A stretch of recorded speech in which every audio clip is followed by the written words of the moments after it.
Radhe Radhe friends, जय श्री कृष्ण। एक योगिनी एकादशी के दिन आपको किस दिन मंदिर में कैसे पूजा करनी है, आइए हम जानते हैं। तो हमें घर के मंदिर में योगिनी एकादशी की पूजा करनी है। यदि आप व्रत नहीं भी करते हैं तो भी आप इस दिन अपने घर के मंदिर में कैसे पूजा कीजिएगा, आइए हम जानते हैं।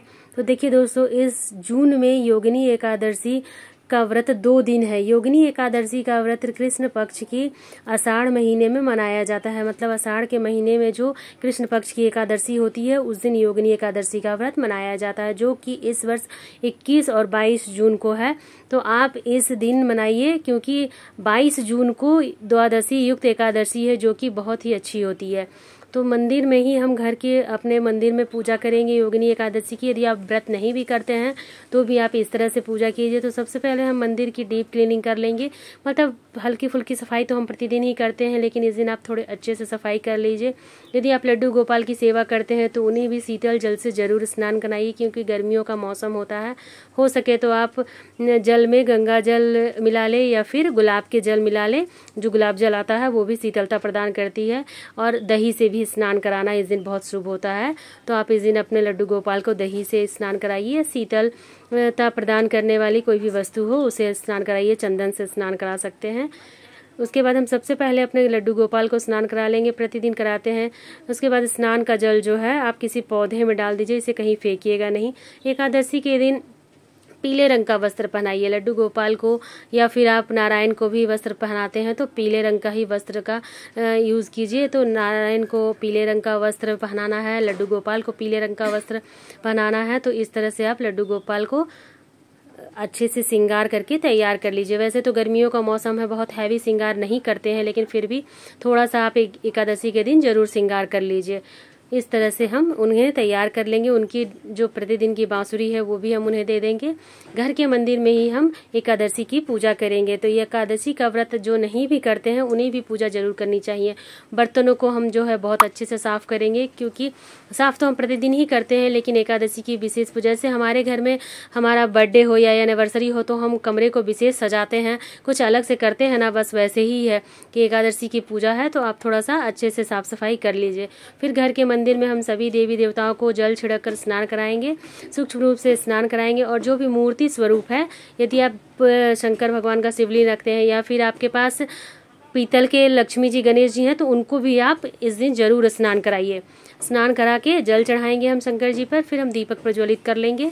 तो जो भी मूर्तियां स्वरूप है, जो मूर्तियां गलेंगी नहीं, उन्हें आप स्नान कराइए। और जो मूर्ति मतलब मिट्टी से पानी से नुकसान होता है उसे हम जल छिड़क कर स्नान कराएंगे। तो एकादशी के दिन आप घर के मंदिर में इस तरह से पूजा कीजिए। फिर हम चंदन का तिलक लगाएंगे। तो चंदन है ना दोस्तों, बहुत ही शीतलता प्रदान करती है। तो जून जुलाई के महीने में जो भी एकादशी आती है उसमें हम चंदन का तिलक करते हैं। इसके बाद आप रोड़ी का भी तिलक कर सकते हैं, लेकिन इस वक्त चंदन का ही तिलक करते हैं। नारायण को तो विशेषकर चंदन का ही तिलक किया जाता है।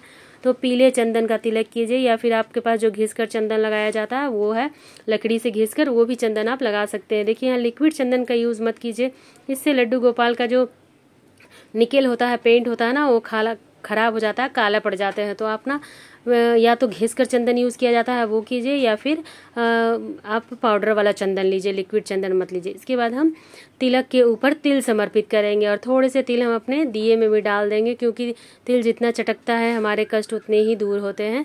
तो थोड़ा सा हम तिल डाल देंगे दीपक में। उसके बाद हम अपनी पूजा आगे करेंगे। तो जो भी फूल आपको आसानी से मिल जाए उसे हम ले लेंगे पूजा करने के लिए, और तिलक करने के बाद हम वस्त्र समर्पित करेंगे। तो लड्डू गोपाल को तो हमने यहाँ नहाकर स्नान कराकर वस्त्र पहना ही दिया है, लेकिन यदि आप मूर्ति रखते हैं तो उस पर कलावा समर्पित कीजिए। फिर हम फूल समर्पित करेंगे। तो हमें पीले रंग का फूल समर्पित करना है। एकादशी को पीले रंग का बहुत ही खास महत्व होता है, तो आप पीले रंग का फूल समर्पित कीजिए। जो भी फूल आपको आसानी से मिल जाए वो भी आप ले सकते हैं। यहाँ पर हमने गौ माता को भी रखा है, लड्डू गोपाल के बगल में ही है, तो आप उन्हें भी फूल समर्पित कीजिए। गणेश जी को लाल फूल समर्पित करेंगे, माता को भी लाल फूल समर्पित करेंगे। हमने अलग से गणेश जी नहीं विराजमान किए हैं, क्योंकि मंदिर में तो गणेश जी होते ही हैं। तो यहाँ पर हम साथ साथ पूजा करते जाएंगे गणेश जी की भी, और मंदिर में सभी देवी देवता है ना, सबकी साथ में पूजा करते जाएंगे। फिर हम लड्डू गोपाल को तुलसी समर्पित करेंगे। हो सके तो तुलसी की मंजरी समर्पित कीजिए, और तुलसी आप एक दिन पहले ही तोड़ लीजिए। एकादशी के दिन तुलसी नहीं तोड़नी चाहिए। फिर हम भोग समर्पित करेंगे। तो इस दिन आम का भोग लगाया जाता है, तो आप आम का भोग लगाइए। गणेश जी को अलग से भोग लगाएंगे बिना तुलसी के पत्ते का, और नारायण को जो भी भोग समर्पित करेंगे उसमें तुलसी दल जरूर रखेंगे। नारायण को भी हम जल समर्पित करेंगे, जो जल समर्पित करेंगे उसमें भी हम तुलसी पत्ते डालकर ही रखेंगे। नारायण को जो भी भोग समर्पित किया जाता है उसमें तुलसी पत्ते जरूर डालने चाहिए, क्योंकि तुलसी पत्ता के बिना नारायण कोई भी भोग समर्पित नहीं लेते हैं। इस दिन तुलसी माता का भी उपवास होता है। इस दिन आप तुलसी पत्ते ना तोड़ें, एक दिन पहले ही तोड़ के जल में रख दें, वो बिल्कुल हरा भरा ही रहते हैं और तुलसी कभी बासी नहीं होती है। तो आप एक दिन पहले ही तुलसी पत्ता तोड़ लें। फिर हम हाथ में फूल लेंगे और कथा सुनेंगे। थोड़े से तिल भी ले सकते हैं और कथा सुनिए। यदि आप व्रत कर रहे हैं तो कथा सुनिए। कथा का वीडियो भी आपको चैनल पर मिल जाएगा, आप वहाँ से जाकर देख लीजिएगा। लिंक मैं डिस्क्रिप्शन में दे दूंगी, आप देख सकते हैं। फिर हम कथा सुनेंगे और फूल नारायण को समर्पित करेंगे। उसके बाद हम 1 लोटा जल लेंगे और सूरज देवता को जल समर्पित करेंगे। कथा सुनने के बाद हम सूर्य देवता को जल समर्पित करेंगे, या फिर आप इस दिन तुलसी में जल नहीं देना चाहिए तो केवल सूर्य देवता को ही जल समर्पित करेंगे। फिर हम 1 लोटा जल रखेंगे मंदिर में। घर के मंदिर में भी आप 1 लोटा जल जरूर रखिए। नारायण को तो हम अलग से जल समर्पित करते ही हैं, फिर भी हम 1 लोटा जल जरूर रखते हैं। उसके बाद हम आरती करेंगे। तो यदि आप व्रत करते हैं तो कथा सुनिए, नहीं करते हैं तो कोई बात नहीं, इस पार्ट को स्किप भी कर सकते हैं। फिर भी एकादशी के दिन कथा सुनना बहुत ही अच्छा होता है। फिर हम आरती करेंगे, तो पहले हम गणेश जी की आरती करेंगे, उसके बाद हम श्री हरि नारायण भगवान की आरती करेंगे। आप ओम जय जगदीश हरे की आरती गा सकते हैं, या फिर आप आरती को इसी तरह से क्लॉकवाइज घुमाते हुए ओम नमो भगवते वासुदेवाय का जाप कर सकते हैं।